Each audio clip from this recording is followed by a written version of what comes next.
Hi friends, S N creations by Tahi എന്ന നമ്മുടെ YouTube ചാനലിലേക്ക് എല്ലാ കൂട്ടുകാർക്കും സ്വാഗതം. അപ്പം നമുക്കിന്ന് ചെയ്യാൻ പോകുന്ന ഡിസൈൻ എന്ന് പറയുമ്പോൾ വളരെ സിമ്പിളായിട്ട് ചെയ്യാൻ പറ്റുന്നതാണ് കേട്ടോ. ഇതൊരു ബിഗിനർ സ്പെഷ്യൽ വീഡിയോ എന്ന് വേണമെങ്കിൽ പറയാം കേട്ടോ. അപ്പോൾ നമ്മൾ ഒത്തിരി പാറ്റേൺ ടഫായിട്ടുള്ളതും വളരെ ഈസി ആയിട്ട് ചെയ്യാൻ പറ്റുന്നതൊക്കെ ഒത്തിരി വർക്ക് ചെയ്തിട്ടുണ്ട്. അപ്പം പേഴ്സണലായിട്ട് ഒത്തിരി പേര് മെസ്സേജ് ഇട്ടിട്ടുണ്ടായിരുന്നു. ഇൻസ്റ്റയിൽ വന്നും ഒത്തിരി പേര് മെസ്സേജ് തന്നിട്ടുണ്ടായിരുന്നു കേട്ടോ. ബിഗിനേഴ്സിന് ചെയ്യാൻ പറ്റുന്ന രീതിയിൽ അധികം പാറ്റേൺ ഒന്നും വരാതെ ഈസി ആയിട്ട് ചെയ്യാൻ പറ്റുന്ന ഒരു വർക്ക് ചെയ്യാവോ എന്ന് കുറച്ചധികം റിക്വസ്റ്റ് ഉണ്ടായിരുന്നു കേട്ടോ. അപ്പോൾ നമ്മൾ കഴിഞ്ഞ ദിവസം ഇട്ട വീഡിയോ വളരെ ഈസി ആയിട്ട് ചെയ്യാൻ പറ്റുന്നൊരു ഡിസൈൻ ആയിരുന്നു. അപ്പോൾ ഇന്ന് ചെയ്യുന്നതും വളരെ ഈസി ആയിട്ട് ബിഗിനേഴ്സിന് പോലും ചെയ്യാൻ പറ്റുന്ന ഒരു ടൈപ്പ് വർക്കാണ് കേട്ടോ. അല്ല, നിങ്ങൾ കുറച്ചുകൂടെ ഹെവി ആയിട്ടുള്ള വീഡിയോ ആണ് ഇഷ്ടമെങ്കിൽ നമ്മുടെ ചാനലിൽ ഒത്തിരി വീഡിയോസ് ചെയ്തിട്ടുണ്ട്, ഒന്ന് കയറി കണ്ടു നോക്കണം കേട്ടോ.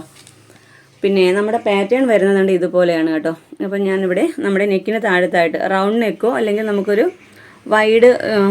വൈഡായിട്ടുള്ളൊരു റൗണ്ടോ യൂനെക്കോ നമുക്ക് കൊടുക്കാം കേട്ടോ. അപ്പോൾ നമ്മുടെ പാറ്റേൺ വരുന്നത് ഇതുപോലെയാണ്. ഫസ്റ്റ് നമ്മളൊരു ചെറിയ റൗണ്ട് കൊടുക്കുന്നുണ്ട്, ചെറിയൊരു സർക്കിൾ വരയ്ക്കുന്നുണ്ട്. അതിൽ നിന്നും ഒരു 1 ഇഞ്ചോ അല്ലെങ്കിൽ 1.5 ഇഞ്ചോ കൊടുത്ത് നെക്സ്റ്റ് ഒരു സർക്കിൾ വരയ്ക്കുന്നുണ്ട് കേട്ടോ. അപ്പോൾ നിങ്ങൾക്ക് എന്തൊരു ഒബ്ജക്റ്റ് വെച്ച് വേണമെങ്കിലും ഈ സർക്കിൾ വരച്ചെടുക്കാവുന്നതേ ഉള്ളേ. അപ്പോൾ നമ്മൾ ഫസ്റ്റ് സർക്കിൾ കഴിഞ്ഞിട്ട് ഒരു ചെറിയൊരു ഗ്യാപ്പ് കൊടുക്കുന്നുണ്ട് കേട്ടോ, ഒരു കുഞ്ഞ് ഗ്യാപ്പ് കൊടുക്കുന്നുണ്ടേ. കാരണം നമ്മൾ 1 ഇഞ്ച് ഔട്ടർ ലൈനിൽ 1 ഇഞ്ച് കൊടുക്കുന്നില്ലേ, അതും ഇതുമായിട്ട് കണക്റ്റായി പോവാതിരിക്കാൻ വേണ്ടിയിട്ടാണ് അങ്ങനെ കൊടുക്കുന്നത് കേട്ടോ. അപ്പോൾ ഇത് നമ്മൾ ഫസ്റ്റ് കൊടുത്തിരിക്കുന്ന ഒരു റൗണ്ടാണ്. അവിടെ നിന്ന് ചെറിയൊരു റൗണ്ട് കൊടുക്കുന്നുണ്ട്. ഇത്ര നമുക്ക് ഗ്യാപ്പ് വെറുതെ വരുന്നതാണ് കേട്ടോ, സ്പേസ് വെറുതെ ഇട്ടേക്കുവാണ്.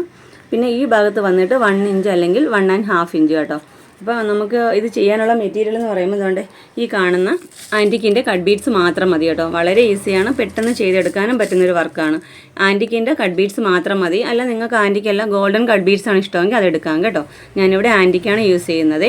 അപ്പോൾ ഞാനിത് മെറ്റീരിയൽ മാർക്ക് ചെയ്ത് കൊടുത്തിട്ടുണ്ട്. അപ്പോൾ നമുക്ക് എങ്ങനെ വർക്ക് ചെയ്യുന്നതെന്ന് നോക്കാം. അതിന് മുമ്പായിട്ട് നിങ്ങൾ ആദ്യമായിട്ടാണ് എൻ്റെ ചാനൽ കാണുന്നതെങ്കിൽ നമ്മുടെ ചാനൽ ഒന്ന് മറക്കാതെ സബ്സ്ക്രൈബ് ചെയ്യാനും തൊട്ടടുത്തുള്ള ബെല്ലൈക്കൺ എനേബിൾ ചെയ്യാനും മറക്കരുത് കേട്ടോ. വീഡിയോ ഇഷ്ടപ്പെട്ടാൽ ഇപ്പോൾ തന്നെ ഒന്ന് ലൈക്ക് ചെയ്തേക്കണേ. പിന്നെ നമ്മളിത് ചെയ്യാനായിട്ട് എടുത്തേക്കുന്ന നീഡിൽ എന്ന് പറയുമ്പോൾ നീഡിൽ നമ്പർ 12 ആണ് കേട്ടോ. അപ്പോൾ നീഡിലിനെ കുറിച്ചുള്ള ഡീറ്റെയിൽ വീഡിയോ നമ്മുടെ ചാനലിൽ അപ്ലോഡ് ചെയ്തിട്ടുണ്ട്, അറിയാത്തവരൊന്ന് കയറി കണ്ടു നോക്കുക കേട്ടോ. അപ്പോൾ നമുക്ക് നേരെ വീഡിയോയിലോട്ട് പോകാം. ഞാൻ പറഞ്ഞല്ലോ, ഞാനിവിടെ മാർക്ക് ചെയ്ത് കൊടുത്തിട്ടുണ്ട് കേട്ടോ. ഫസ്റ്റ് നമ്മൾ ഈ ഒരു സർക്കിൾ ഫുള്ളും കട്ട് ബീഡ് വെച്ച് ഫില്ല് ചെയ്തെടുക്കുകയാണ് ചെയ്യുന്നത്. ഒത്തിരി ഗ്യാപ്പ് വരാനും പാടില്ല, എന്നാൽ ഒത്തിരി ഹെവി ആയിട്ടും ചെയ്യേണ്ട. നമുക്ക് ഈ ഒരു റൗണ്ട് ഫുള്ളും കട്ട് ബീഡ് വെച്ച് ഫില്ല് ചെയ്യാം. പിന്നെ ചെറിയൊരു ഗ്യാപ്പ് കൊടുത്തിട്ട് വേണം ഈ 1 ഇഞ്ചിൽ ഔട്ടർ ലൈനിലായിട്ട് നമുക്കിത് ചെയ്യേണ്ടത് കേട്ടോ. അപ്പോൾ നമുക്ക് നേരെ വീഡിയോയിലോട്ട് പോകാവേ.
ഓക്കെ, അപ്പോൾ ഇതുപോലെ ഞാൻ ഈ ഒരു റൗണ്ട് ഇത്രയും ചെയ്തെടുത്തിട്ടുണ്ട് കേട്ടോ. അപ്പോൾ നിങ്ങൾ ചെയ്യുമ്പോൾ കറക്റ്റ് ഈ സർക്കിൾ ഫുള്ളും ഇതുപോലെ തന്നെ ചെയ്തെടുക്കുക. ഈ ഒരു തിക്നെസ്സിൽ വേണം ചെയ്തെടുക്കാനായിട്ട് കേട്ടോ.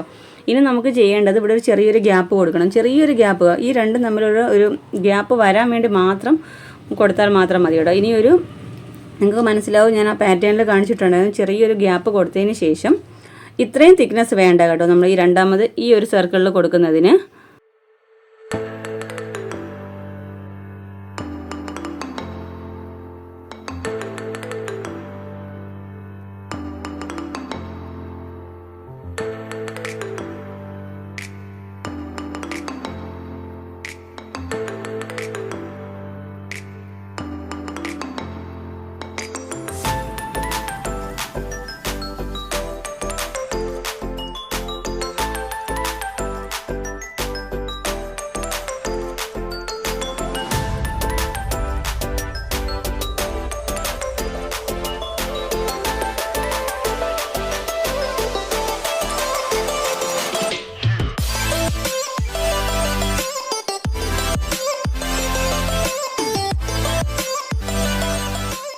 ഓക്കെ, ഈ ഒരു തിക്നെസ്സിൽ വേണം നമ്മൾ പുറമേ ഉള്ള ഈ ഒരു സർക്കിൾ കംപ്ലീറ്റ് ആയിട്ട് എടുക്കാനായിട്ട് കേട്ടോ. അപ്പോൾ ഇത്രയേ ഉള്ളൂ നമ്മുടെ വർക്ക്. നമുക്കിതിൻ്റെ ഫൈനൽ ലുക്ക് എങ്ങനെയാണെന്ന് കാണാം. പിന്നെ നിങ്ങൾ ഈ മാർക്ക് ചെയ്യുമ്പോൾ ഇത്രയും തിക്കായിട്ട് മാർക്ക് ചെയ്യരുത് കേട്ടോ. നിങ്ങൾക്ക് മനസ്സിലാവാനായിട്ടാണ് ഇത്രയും ഡാർക്കായിട്ട് ഞാൻ മാർക്ക് ചെയ്തേക്കുന്നത്. അപ്പോൾ നിങ്ങൾ വളരെ ലൈറ്റായിട്ട് മാത്രം മാർക്ക് ചെയ്തെടുക്കുക കേട്ടോ. അപ്പോൾ നമുക്കിതിൻ്റെ ഫൈനൽ ലുക്ക് എങ്ങനെയാണെന്ന് നോക്കാം. ഓക്കെ ഫ്രണ്ട്സ്, അപ്പോൾ നമ്മുടെ വർക്കിൻ്റെ ഫൈനൽ ലുക്ക് ഇതാ ഇതുപോലെ വരുന്നത് കേട്ടോ. 2 സർക്കിളാണ് കൊടുത്തിരിക്കുന്നത്. അതിൻ്റെ ഉള്ളിൽ വരുന്ന സർക്കിൾ കംപ്ലീറ്റ് ആയിട്ടും കട്ട് ബീഡ് വെച്ച് ഫില്ല് ചെയ്തെടുക്കുക. പുറമേ വരുന്ന സർക്കിൾ എന്ന് വെച്ചാൽ കുറച്ചുകൂടെ തിക്നെസ് കുറച്ചാണ് ചെയ്തേക്കുന്നത് കേട്ടോ. ചെറിയൊരു ഗ്യാപ്പ് കൊടുത്തിട്ടുണ്ടേ. അപ്പോൾ ഇതുപോലെ നമ്മുടെ വർക്കിൻ്റെ ഫൈനൽ ലുക്ക്. നമ്മുടെ മെറ്റീരിയൽ വന്നിരിക്കുന്നത് ഒരു ജോർജറ്റാണ് കേട്ടോ. നല്ലൊരു ഗ്രേപ്പ് വൈൻ കളറാണേ. അപ്പോൾ ഇന്നത്തെ വീഡിയോ നമ്മൾ ബിഗിനേഴ്സിന് വേണ്ടി മാത്രമായിട്ട് ഇട്ടേക്കുന്നതാണ് കേട്ടോ. ഞാൻ പറഞ്ഞല്ലോ, റിക്വസ്റ്റഡ് വീഡിയോ ആണ്. ബിഗിനേഴ്സ് സ്പെഷ്യലായിട്ടാണ് ഈ വീഡിയോ ഇട്ടേക്കുന്നത്. അപ്പോൾ ഇന്നത്തെ വീഡിയോ നിങ്ങൾക്ക് ഇഷ്ടപ്പെട്ട് യൂസ്ഫുൾ ആണെന്നുണ്ടെങ്കിൽ നമ്മുടെ ചാനലൊന്ന് മറക്കാതെ സബ്സ്ക്രൈബ് ചെയ്യാനും തൊട്ടടുത്തുള്ള ബെല്ലൈക്കൺ എനേബിൾ ചെയ്യാനും മറക്കരുത് കേട്ടോ. വീഡിയോ ഇഷ്ടപ്പെട്ടാൽ ഇപ്പോൾ തന്നെ ഒന്ന് ലൈക്ക് ചെയ്തേക്കണേ. പിന്നെ നമ്മുടെ ഇൻസ്റ്റാഗ്രാം ഒന്ന് ഫോളോ ചെയ്തേക്കണേ. SN ക്രിയേഷൻസ് ബൈ താഹി എന്ന പേരിലാണ് കേട്ടോ. അപ്പോൾ ഇതുപോലെ നല്ലൊരു വീഡിയോയുമായി വീണ്ടും വരും വരെ ബൈ. Thanks for watching.